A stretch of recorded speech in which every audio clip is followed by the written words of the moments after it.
This is the Average to Savage podcast with Paul Guarino. Everyone and anyone, athletes, celebs, and much more. What's up, everybody? Welcome back to another episode of the Average Savage podcast. Our special guest today is RJ Stern. RJ, how's it going? Good, man. How are you? Good. Appreciate you coming on. Yeah, of course, man. Anytime. So how, just in general, like how's everything going now? Obviously, we're still in this pandemic. You're in California, right? Yeah, Cali, Bay Area. So how's everything out there? It's cool, man. Same old, same old. Yeah. I was working at Costco and running track before all this stuff got crazy. So I was like pretty used to like just either being at practice or being at work and then just going home. So like quarantine wasn't like a crazy. It wasn't weird to me. It still isn't. It's just weird that this is like the new normal. But like it's been cool, man. Just got to adapt and get by. Yeah, definitely feel you on that. So, all right. So you're at Laney. You were there for how many years? 2 years? I was there for 3 years total. Okay. So this when the camera crew came, or like you knew, or like when did you guys know that Last Chance U was going to be filmed for you guys? So they came out in April of last year, and I was like, "Huh, who are these guys?" And then like Coach Beam gets up in front of us and says, "All right, guys, you're gonna be filmed today. Just ignore them. Okay, all right, get your butts to the weight room, you know." But like we're observant young men, so like we're paying attention. We're looking at like the back of their shirts, and they're like, "Wait a minute, is this Last Chance U?" And we were like, and then like we I forget who I asked. I think it might have been Terry, the cinematographer. But he was like, "Yeah, we're Last Chance U." And I was like, "Oh shit, okay," you know. And then they filmed us. They filmed our practice that day, and it was fun. And then they were gone for the rest of the. Then they were gone, and I was like, "Oh man, like we dang near scared them off." And then you know we go through summer ball. We go through. We get to the beginning of fall camp, and I'm actually running a little late. Like I'm 2 minutes before the meeting starts, and I'm running up the stairs, and I see all these same people, these camera crews, but it's like doubled, and I'm like, oh shoot, you know, we're on the show. And so like we didn't really find out until the day they decided they were going to come back. I had heard like whispers that they had picked us and that they had already talked to Beam about it and that they had signed on. But, you know, we didn't want to believe none of that until we saw something. So everyone found out like the same day.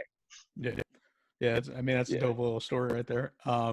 What was it just like cameras basically following you around like all the time? It was cool. I mean, you get used to it after a while, bro. It's like I would say the first week or two is just like, is this real? It's like it's crazy, you know? Yeah. And but you get used to it. And like those people, like they were so cool, like Terry, Ashley, Daniel, Greg, all those people, they were just so nice and just so easy to talk to. So you got used to them very quickly. And they just became a part of the Laney football team, you know? So it wasn't too weird after about a week or so. I gotcha. And then I know we were just talking about it. You've been doing a lot of interviews, and you said you got used to them. Just what's it been like right after the show came out, like the reception and like just people reaching out to you? Indescribable, man. I've had like just thousands of people have DM'd me and like even called me because found my number on my highlight tape. Just all kinds of stuff. Pretty much all of it positive. It's just crazy how many people hit me up and tell me that like my stories inspired them, and it's just like, and like that's what you want, man. Like you want people to like hear what you've gone through and to take something from it so that they can apply it to their life. And so like I think it's awesome. But I've just gotten like a lot of love and just a lot of support from people. And it's been crazy, man. Like my Instagram is blown up, my Twitter is blown up a little bit. So yeah, it's been fun for sure. It's definitely really cool. Did you watch any of the seasons beforehand? Like, yeah. No. Okay. Not up until they came out there for that April. Then I wanted to like see like what we would potentially be getting ourselves into. Mm-hmm. And so like I watched it with one of my buddies, and I was like, oh, okay, that's cool. I kind of got like a weird vibe from it though, just because of like the way that the coaches were. Like I only watched indie season. I didn't watch anything from the first two. I just watched like the most recent stuff, and I didn't really like that environment. I was like, damn, we're not like that at all. They're probably not gonna pick us. Like Mhm. we're a completely different type of program. So like that's why I was surprised when they did pick us, right? Because they have like, Jason Brown is a personality. Yeah. I'll say that. I don't know. It's just I thought it was weird. I don't know. So I watched like half a season, All half of right. half And of a then did you season, did and you watch this season? oh yeah, like the night it came out, I watched it. I missed work to watch it. I was like, yeah, I'm not going to work. I'm gonna stay up all night and watch this. I couldn't. I was like, nah. So Yeah, did nah. you know beforehand you were going to be like that featured in the show? I mean, yeah, like when they start filming Mhm. certain dudes like a lot, it gets to the point where it's like, okay, I'm obviously gonna Yeah. be like a part of this show in a big way. But I think I might have been like one of the last people they talked to. I actually it was Greg and Daniel walked up to me after I'd had like a really good inter squad scrimmage day. I just had like I caught a couple balls, had a really good kick return. It was just a good day, and they walked up to me and they were just asking me questions about myself and like, how do you get here? What's your name? I told them, I take BART every day, and then I walk about a mile or so to the BART station, and I do that both ways. And like, oh, we'd love to film you on BART. Would you be open to that? I was like, yeah, hell yeah. And it just kind of took off from there, and then one thing led to another. All of a sudden, we're doing interviews, and like they're micing me up every day I get there, and it was it was cool, man. But like that was after I would say week 1 against Modesto when I had my breakout game. Um, that's when I was like, okay, like I'm gonna be featured pretty heavily in this show. Yeah, so Yeah. that's when stuff really started taking off. And then what was your overall reaction to just watching the whole season? I thought it was awesome, man. I thought it was cool. I thought they did everyone justice. I thought they kept it as real as they could. And I think they did a great job. They obviously I said some things uh, off camera that still made it on the screen that didn't necessarily get me a positive reception. But I mean, I said those things, right? But Mhm. like obviously, like the Yeah. thing, In the it's a moment it's a things. it's a TV show. Yeah. Yeah, exactly. I was just frustrated, but like what they don't show is like me and Beam talking it out, me Yeah. apologizing for saying what I said, and me and him just being cool. And then like I would have liked for them to show me going like one on one with Ray more. Actually, like they didn't show it at all. If they had shown that, it might have given a clear picture, I think, as to like what kind of a player I am. But it's neither here nor there, man. I think they did a wonderful job with it. Yeah, for sure. Now going into your football Yeah. career, coming out of high school, like what was did you have a recruiting process? Like did you or like how did you fell under the cracks? What happened? Oh man, I wasn't even. I was already in the cracks. Yeah. No one knew who I was. I went to De Anza High School before they got good again. We were just terrible. We had a good coach. Um, Coach Gaskell was an awesome coach, but just not enough players who cared, and just not enough time or resources to learn the game of football and win games. Be a good team. And I also just I wasn't a student of the game, and so yeah, I was never even in the spotlight for it. So I didn't have a recruiting process at all. Mhm. I came to Laney in 2017 because I wanted to play football and just worked my butt off and made the team. Wound up being their starting receiver by week 5. All right. And now where are you at in the process? I know at the end of the show you committed to a D2 school and now you uncommitted. So where are you at now? Yeah, so I committed to Tusculum. Wasn't gonna work out for me. Left, and right now I'm just weighing my options, man. I got a lot of things. Like after the show dropped, Yeah. I mean, I've talked to a lot of big schools. Not like only I've talked to Cal, I've talked to UNR, I've talked to University of Dayton, I've talked to Incarnate Word, I've talked to Tarleton a lot. No offers, nothing yet. But just tons of Division 1s and Division 2s and double A's hitting me up. Just we're having conversations like, and it's good conversations. It's usually what leads to a scholarship offer. But Mhm. because of COVID, like Yeah. it's kind of up in the air. So I might have to take this I might have to not go to school this semester Yeah. and just opt out, Yeah.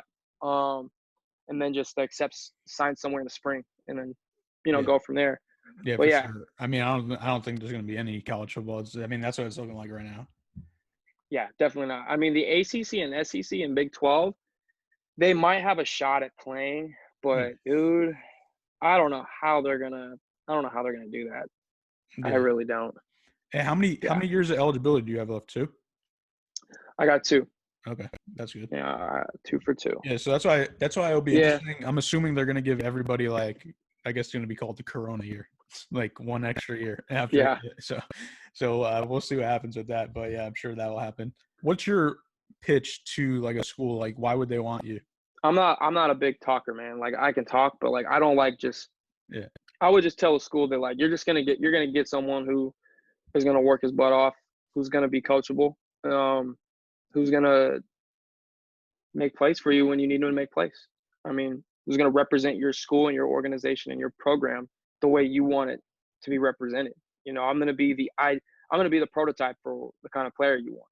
That's what I did at Laney. And that's what I'll do wherever I'm signed. So I just need that opportunity, man, whether it's a walk-on or a scholarship. That's less is more. Like I don't want to like sit there and like, just going on a tirade about myself. Yeah. So you got to keep it simple, got to keep it quick, got to keep it straight to the point. That would be roughly what I say. Yeah, I can already tell you're just a humble, genuine guy. So I think they should want you. Yeah. What about you? Still keep in touch with your teammates from Laney? Oh, absolutely, man. I talk to Dior all the time. I talk to guys from 2 years ago, man. From my freshman year. I talked to Jared Smart. I talked to Dior. I talk to Ray every now and then. I talk to AQ. I talk to Cameron Nathan. I talk to Timmy a lot. All those guys, man. Yeah. All those dudes. I talk to Coach Rob, Coach Adam. Me and Coach Beam, we're pretty close now. We talk a lot. So those guys are like I consider family, man. Like they're not just teammates to me. They are brothers to me. Like that's how I view them. Mm-hmm. So yeah. And now at the end of the show, I remember you were like calling coaches and stuff like that. Like, what exactly happened? Did Coach Beam just thought you had an offer already? So like, he just stopped helping you out? So part of it, I'm glad you asked me this because it's a good question.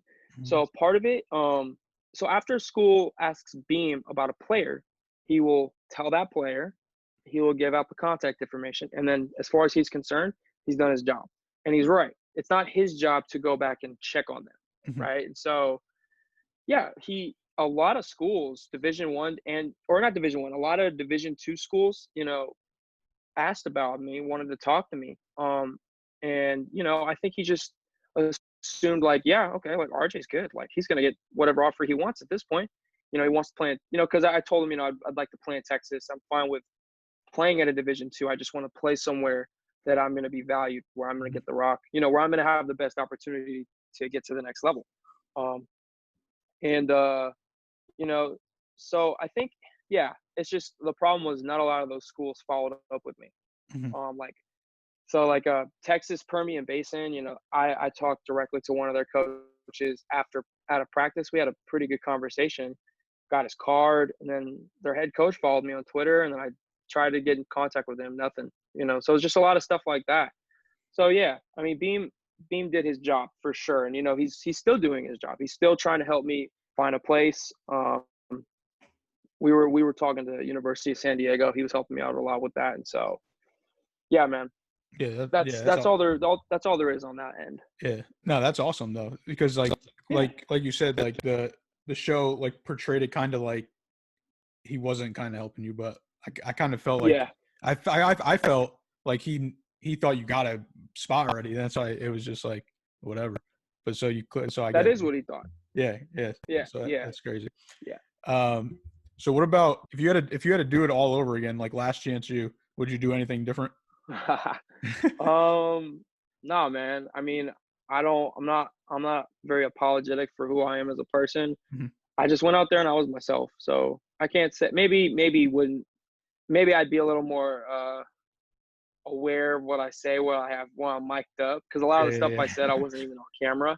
I was just like mad. I was like walking off. I was just pissed off. So maybe I'd be more aware of that. But other than that, man, I mean, I kept it real. I was myself. So Yeah. no. Yeah, for sure. What advice would you give to like a younger football player, trying to just make it? All right, so that's an awesome. I love answering this question because there's a lot of kids out there who think, and this is gonna sound messed up, but there's a lot of kids out there who want to play ball. Whether it's Division I, Division II, or they just don't care, right?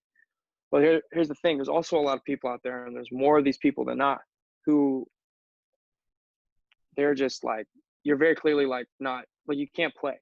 So like my number one thing is before you even get to this step, like before I even give you advice, are you actually cut out to play football at the college level? Are you actually ready to wake up at 5 a.m, go run, go lift, go eat, go to class for 4, 5, 6 hours, then go do it all over again at practice, and then go do homework, and then wake up?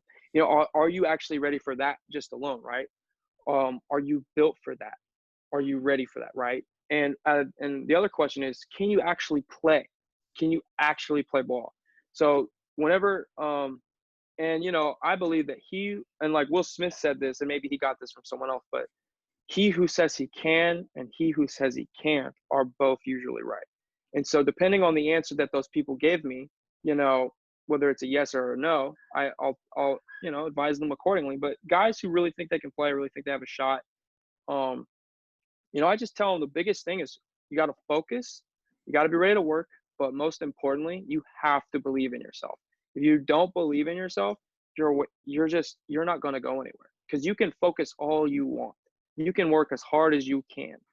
But if you don't believe that you can go out there and you can contribute and you can play football at a high level to help your team win, be successful, you're never going to be any of those things. You're just going to be wasting your time. You're going to be running in a circle. So those are my three things that I always tell people who ask me, like, what does it take, or what kind of advice do you have for me? Yeah, you just got me fired up. It's got me fired up right there. Yeah. uh, That's awesome. I'm glad.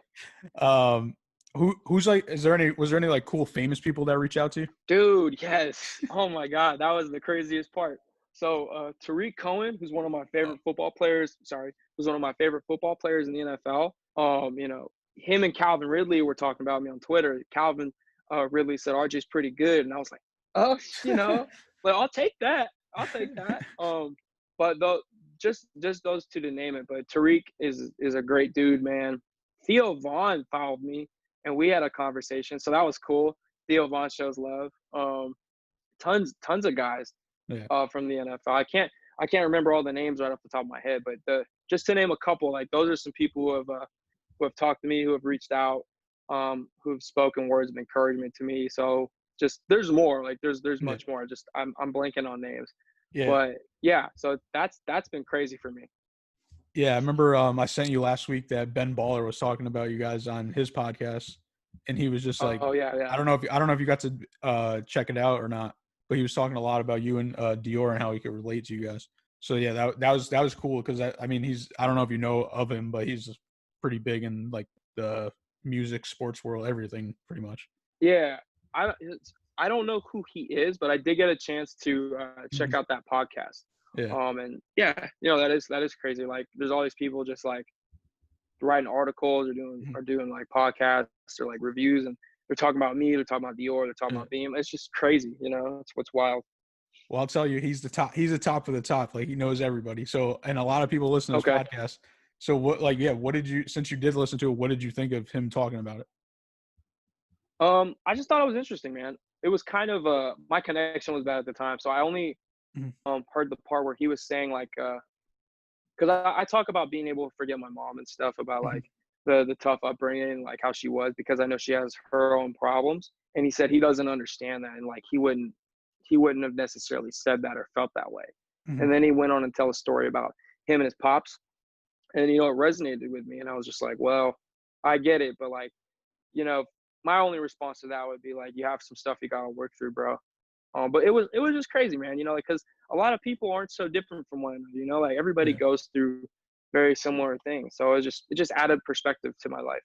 Yeah, and I mean, I think this season too, it was just different, obviously, because there was no scholarships and no dorms. So I think that's why everyone even was like, because it was already, everyone was like, holy crap, like these JUCOs are crazy. And then it was like the guy even like not worried, but like I don't even know what to say. Not like no dorms and like what was that like? Like where were you living actually? So to answer that, I have to tell you that in 2015, I was in Texas with my mom, Okay. and that was like the peak of our problems in our household, and I had to leave. So called my dad up and I asked him, "Hey, I can't live here anymore. I need somewhere to stay. Can I come live with you? You know, it's only going to be for my senior year, and then I'll cut." And he was like, he had a conversation with his wife, and they opted to just basically they told me no. They were like, "No, we're not going to do that. You're 18. Like you're on your own." So I was like, "Okay," and that's fine with me. I didn't want to live with them anyway. I just didn't know where else to turn. Mm-hmm. But I wound up at a family friend's house, which is the one I'm currently living in, which is Greyhaven. And they're basically this house has been in my family for I think 60 years or something. Just crazy old house, really big house.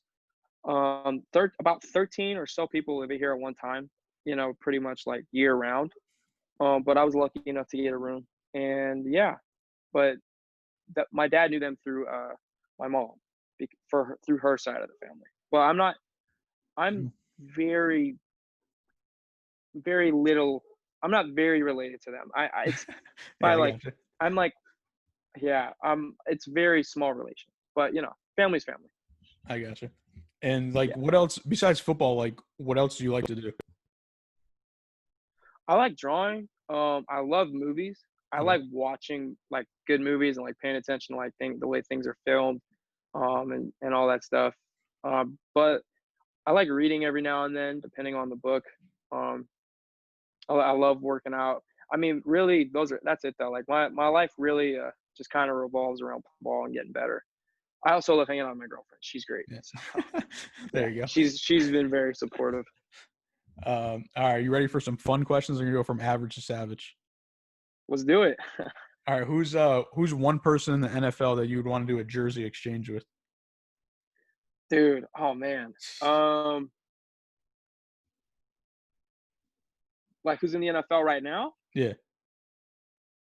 Actually, how about we'll do one all time and then one current. Okay, all time. Oh, okay, all right. Oh man, all time, Randy Moss. All right. Have to go with Randy Moss. Yeah. And then current,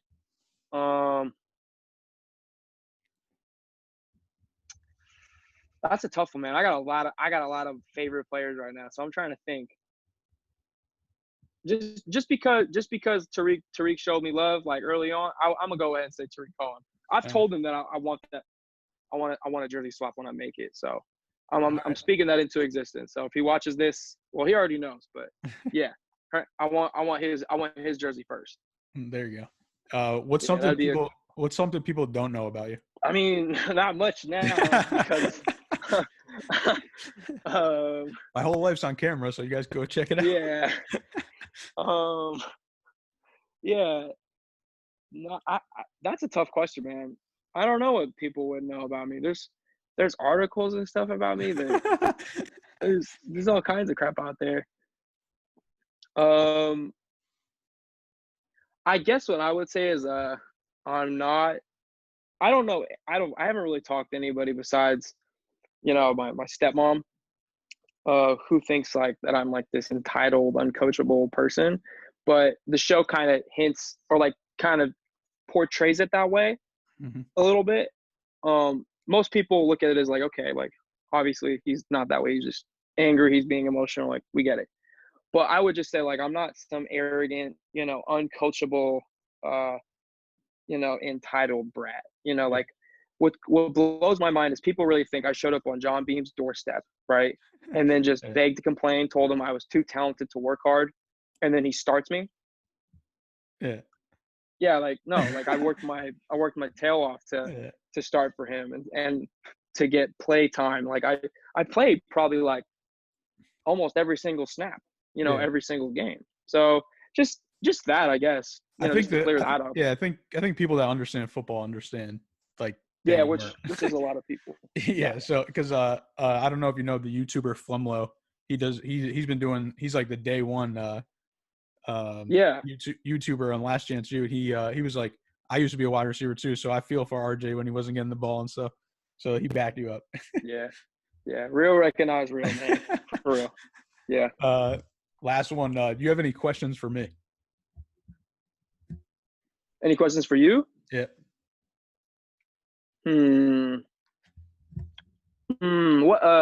What do you use for your beard, bro? I'm trying to grow one. Oh, this is gonna be a great clip. Oh, I since quarantine, I just let it grow. Since it started in March, I haven't shaved, and then I just got it touched up a couple days ago. Okay, yeah. I couldn't. No, I I'm see 20, you look. I'm 28, man. This is the first time I had a beard, so. Bro, I am nowhere near your level. I can't get anything. Hey, just let it. Nothing. Just let it grow. Just don't do anything. It's rough, bro. I know. It's like. Well, I appreciate you coming on, and can you let the listeners know where they can follow you at? Appreciate you for having me, man. Anybody who wants to, you can follow me on Twitter and Instagram at Flash Gordon. That's spelled FLVSH.Gordon. That's Instagram and Twitter. Wait, I gotta ask you. So, are you a Flash Gordon fan? You know, it's funny. I wouldn't really call myself a Flash Gordon fan. I saw like the movie one time when I was a little kid, and then like when Instagram came out, I was like trying to think of a cool Instagram name, and at one point it was like, I am the real Slim Shady, which is the widest thing you could possibly put as an Instagram username. But then I was just like, wait a minute. It just popped in my head. Flash Gordon. He's blonde. Plays football. He's not a real person. Yeah. But I was like, yeah, that's cool. So it just stuck. Like I've had that Instagram name since, man, like literally since I was like 14 years old, I think. That's funny. Well, So, again, I appreciate it, and best of luck. Of course, I'll be looking out for whenever you get that scholarship. Yeah, appreciate you, man. Thank you for having me.